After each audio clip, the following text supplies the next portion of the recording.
Campers, it's me, Ari Lehman, the first Jason Voorhees. From Friday the 13th, I'm here with AJ, and he's got the juiciest slice ready for you. It's dripping with blood. Jason never dies. What makes a horror film egress memorable, terrific, even in some way profound or poignant? Let's explore.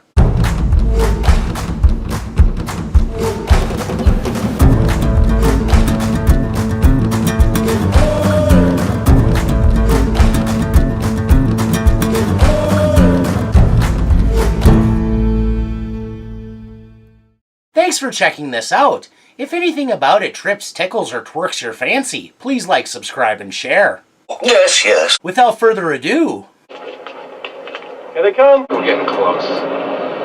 A plot might be afoot.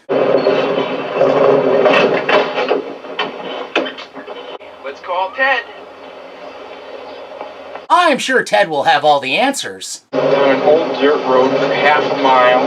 Oh my god! They're towing us! Oh shit, Ted, I'll call you back.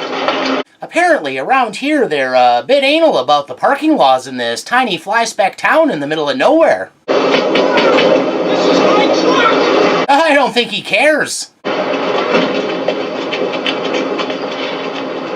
Yep, it's pretty well known tow truck drivers have frozen hearts when it comes to illegal parking.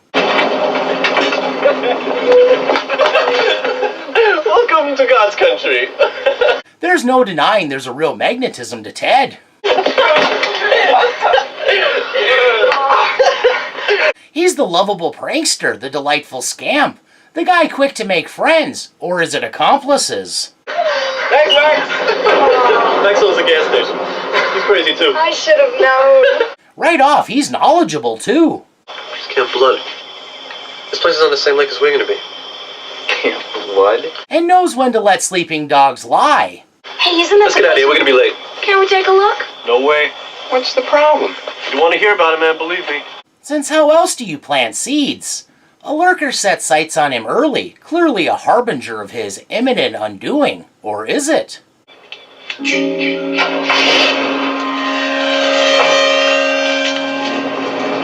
Sure, all three are spied, but Ted's the one with a face so full of personal amusement it screams at a prowling killer, "Murder me!" They reach the counselor training camp and it's immediately apparent Ted is stellar in his role as an assistant leader. Where was I? You're about to give your let's keep our shit together speech. That night they have the requisite story time campfire where Paul tells the legend of Jason Voorhees, the boy who might have drowned in the lake or maybe just took up in the woods and lived off the land despite being a disabled child. He's been dormant. And he's hungry. Jason's out there. I notice an absence in the group. No matter, I'm sure he's around. Thirsty for young blood.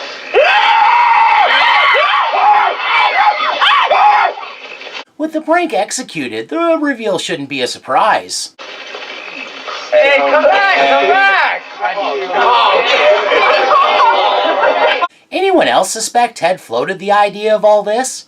Paul seems a bit milquetoast and otherwise serious, not the type to suggest hijinks even if he'll participate. I also suspect he somehow orchestrated the log being in their path. What the heck is that? So that they had to stop and then the Camp Crystal Lake sign could be found organically. Hey, you guys, look at this. Giving him an opportunity to plant those seeds, which the pair likely germinated by asking around to the others. So by the time they're listening to the campfire tale, the whole assemblage is primed for a scare. Okay, I don't want to hear any more about it. It's ancient history. Jason drowned, Mrs. Voorhees was killed, and Camp Crystal Lake is off limits. I would bet money Ted sold Paul on carrying out these shenanigans by convincing him there was a good lesson in it. The guy was cunning. Another thing about Ted, he was an early adopter of technology. You got him now. You got him? Yeah. Later helping strike a love connection. I only want your fingers. What? Take your pick. Hey. They're Ted's. It's okay with him. Something has to be said about his style of running. Jeff, the women are showing you. What's the matter with you? Hey! I don't know what, but something. Flouncing, maybe? Evidently, he's a skilled wielder of weenies. Come and get him! Obviously, he's the prime swimmer and therefore the natural and ideal lifeguard. That wasn't fun. Graceful, but he'll always hop down to tell an off-color joke. Brown that sits on the piano. Your face. Beethoven's last movement. Ted also jumps at the chance to go to the bar, Have the keys? where he immediately seeks to make a love connection. Like pick up the love? No, it's just tremendous affection. The bartender notices his ogling. Are you sure you don't want me to clear those? No, I'm collecting these. Some might mistake her annoyance for annoyance, but in this instance, it's obviously flirting. Have it your way, honey. I just don't want the bar to fall down on you. Thanks. Paul weighs in. I think she likes you. I think so too. I gotta agree. Unless Ted's the one using the information to frighten the uninformed, he has no problem calling out that Jason is, in his mind, just a dumb legend. This whole thing's ridiculous, really. You know, 2 of our kids got bowled in today. Of course, 5 years ago, some girl panics and falls out of a canoe. His skepticism pushes a slightly inebriated Ginny to begin speculating about what the reality would look like were Jason alive. But let's try to think beyond the legend, put it in real terms. I mean, what would he be like today? Some kind of out-of-control psychopath? A bearded, long-haired, middle-aged horror YouTuber? A frightened retard? A child trapped in a man's body? So Ted can be thanked for putting Ginny's child psychology on display and giving a wonky and ridiculous plot point. The entire character of Jason as a woodland killer that grew up outside society. Some verisimilitude. Jason's a legend, Jenny. A legend. Yeah.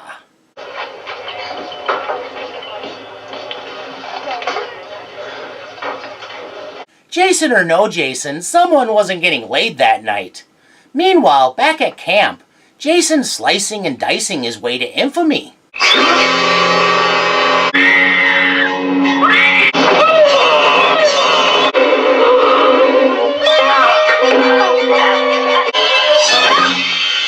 As the night wears on and it gets to that time, the more responsible call it a night. I gotta get some sleep. That's alright. Guess we're already. And why not? They have no idea what awaits them back at the camp. Ted, you'd have me after breakfast if I like it. I'm gonna get a ride home with you, okay? Okay. Night, Ted. Good night, Jenny. Ted has no intention of cashing out when he feels hot, and shows his deep respect for Paul's discretion as he sees him and Ginny out. This place closed. Straight back to camp, we got it. Yes, Bob. Let Megan drive the pickup. Yes, Bob. Not a minute later, Ted's casting about to make another plan. Excuse me, are there any after-hours places around here? Sure are. And then we get it. Ted's final shot in the film. Before poof, no more Ted, meaning he exited, and in so doing eluded Jason, and leaving behind a good-looking corpse used as a repository of sharp implements. What? Blasphemer! Perfidy! What raises some exits to the echelon of extraordinary?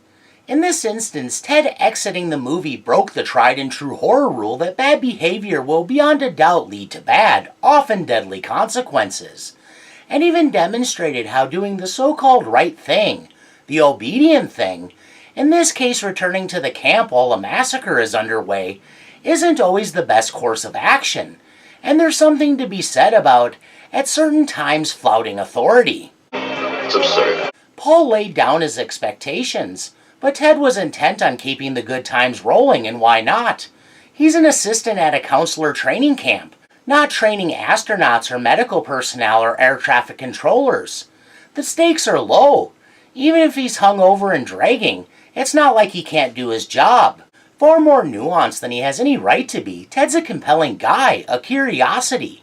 The sort of fellow who should be a bumbler or a geeky geek, but proves to be incredibly in control and suave. When you're in a hole, stop digging. A jokester, but in no way a clownish person, even if he's mastered the art of controlled wackiness.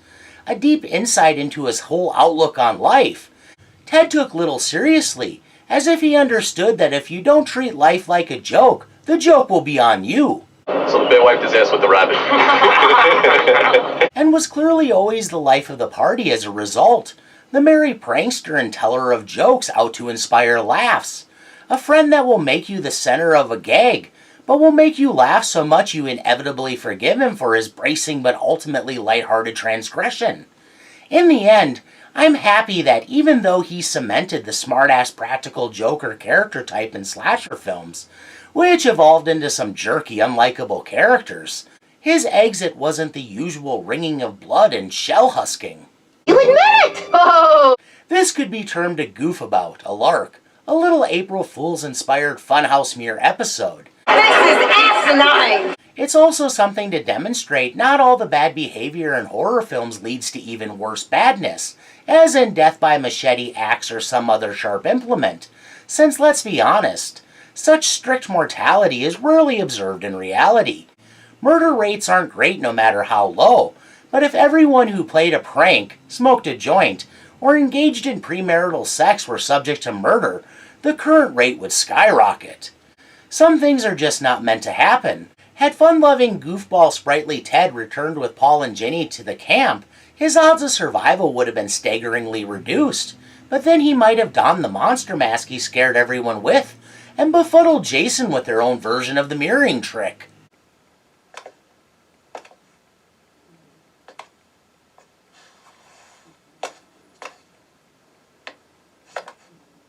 Maybe it all came down to fate. Had Ted also returned to the camp, obviously things would have gone differently, and I think either Jason would have been too outmatched to avoid death or capture, or our merry prankster would have been killed. Neither of those outcomes being fated meant that Ted, robust and filled with a zeal for life Ted, was unkillable by virtue that it just wasn't his time. The world needed him too much for Jason to take him out, and the side of evil needed Jason too much to end up in prison or prematurely destroyed. Yep, that stands up to scrutiny. What most don't know is just what a night Ted, a man leagues above, had after parting ways with Ginny and Paul. Staying at the bar until closing and later attending an after-party, carousing, imbibing, and carrying on puckishly the whole time, no doubt increasing his popularity as the night wore on, becoming a total hit among the locals. All of this granted him opportunities to tell tales, yarns, and anecdotes about his rather interesting life. While Paul and Ginny are exploring a suspiciously empty camp. What the hell are all the lights on for? Paul, they wouldn't have left the place like this. Ted was thus schmoozing new friends with wit and charm. When they encounter Jason, Paul, they're down in his fucking room! he's regaling new pals and cohorts with hilarious stories of his rebel days in high school. How many times have I told you, no creatures in my gym class? I couldn't help it, Coach. If I left him in the locker, the alligators would eat him. When he flagrantly flaunted his interest in herpetology. Sit, stay. And had a hell of a lot of game when it came to invisible basketball.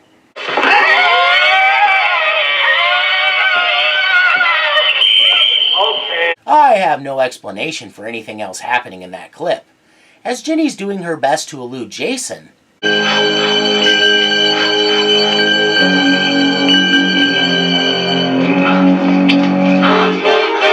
I would suspect that because the booze's lubrication had him feeling frisky and loose, and since it's a great story, he told anyone who would listen about how his amazingly dashing and exceptionally heroic uncle, his pulse is thready and his blood pressure is 70/40. I better give him another couple of units right away. To whom he bore a striking resemblance. Well, I did feel kind of weak and messed up. But when I was lying here, I heard everybody talking about Marilyn Monroe coming. I said to myself, damn if I'm checking out till I meet her. So, where is she? Survived a grievous injury in the Korean War to become not only the recipient of the Purple Heart, but a Bronze Star. She's a Bronze Star. For me? Whilst Ginny was inside a ramshackle pieced-together shanty in the woods, wrestling her way into a sweater about as filthy as that pair of pants Kyle Reese foisted from a vagrant,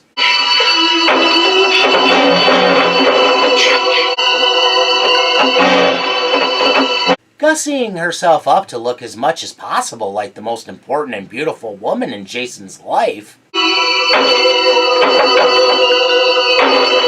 and using trickery to outwit the brutal mama's boy. Jason, Mother is talking to you! Long enough for Paul to arrive, creating a distraction so she can put a machete to good use.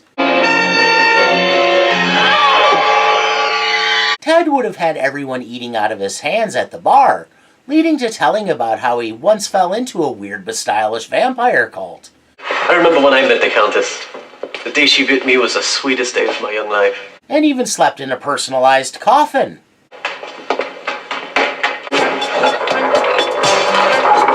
Thank goodness he found his way out of that situation. Cults are no joke, and vampire cults are even worse. Sometime after that, Ginny experienced what is only explainable as some sort of phantasm that doesn't reflect what happens later.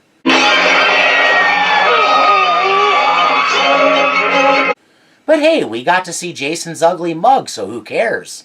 Back in town, it was last call at the bar, and practically on a wave of acclaim and adulation, Ted was carried off to the popping after party. Why was it popping? Ted was there, of course. Well, we can certainly say you're not afraid to be reductive. With many of the other partygoers firmly on his hook, Ted promoted his musical talents and explained how between camp sessions, he oftentimes lived as a moderately fed musician. How much are we getting for this gig anyway? I've already had it. Since working as a driver for a television station, I'll have to borrow your car.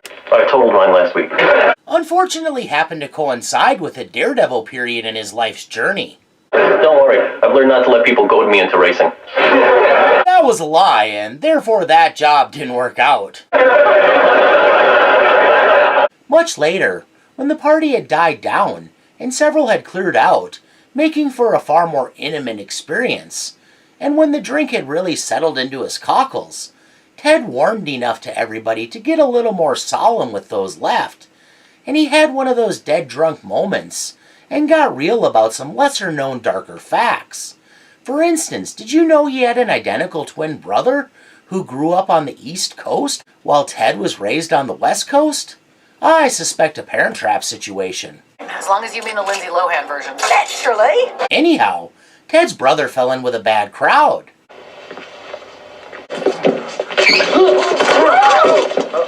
Got up to some nefariously mischievous behavior.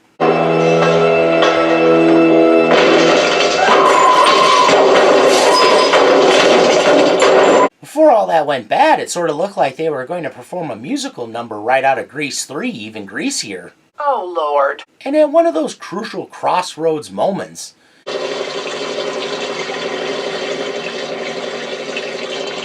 ended up dying in a mysterious gas station explosion.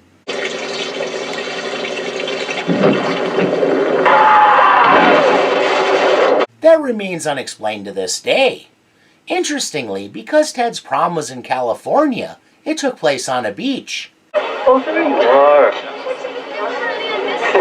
He's so excited, it's his first prom. I didn't even go to prom due to lack of interest. I was one of those outsider kids who preferred reading, not a cool guy like Ted. Can I help you? Yeah, parsley for 8, please. And even I'm jealous. Ew, they're so cute. Yeah. No, I don't think they're hungry. Sometime near the end of the night, I like to think Ted found his way back to the bartender and ran into her, again and again, showing his wiener-wielding prowess. I think you're a deeply disturbed man. Thank you. Why do I think it possible? Empty bottle, googly eyes and all, Ted's romantic gestures are demonstratively amazing, if even necessary. Come on, play with me. Since even during an awkward stage in his matriculation, Ted had an undeniable power over the ladies. I feel so close to you. Look, lady, would you get off the table? I want to play pool. When all was said and done, at the Cock Crow, mere moments after this happening, Where's Paul?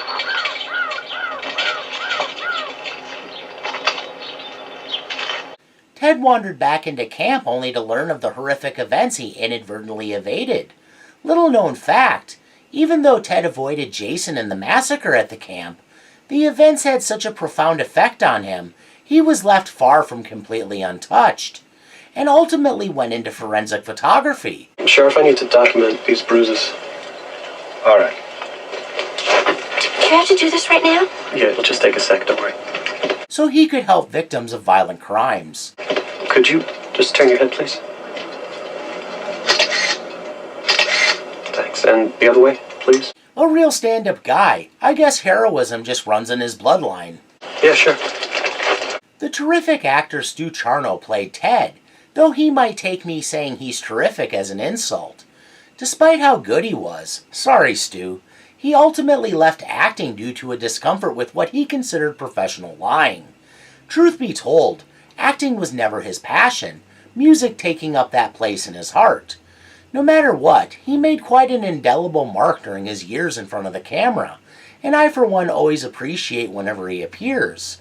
Showing there's no fairness in the world, cosmos, or beyond, today Mr. Charno, a jolly sprite of a man in his youth, lives with the debilitating effects of multiple sclerosis, which can really minimize quality of life.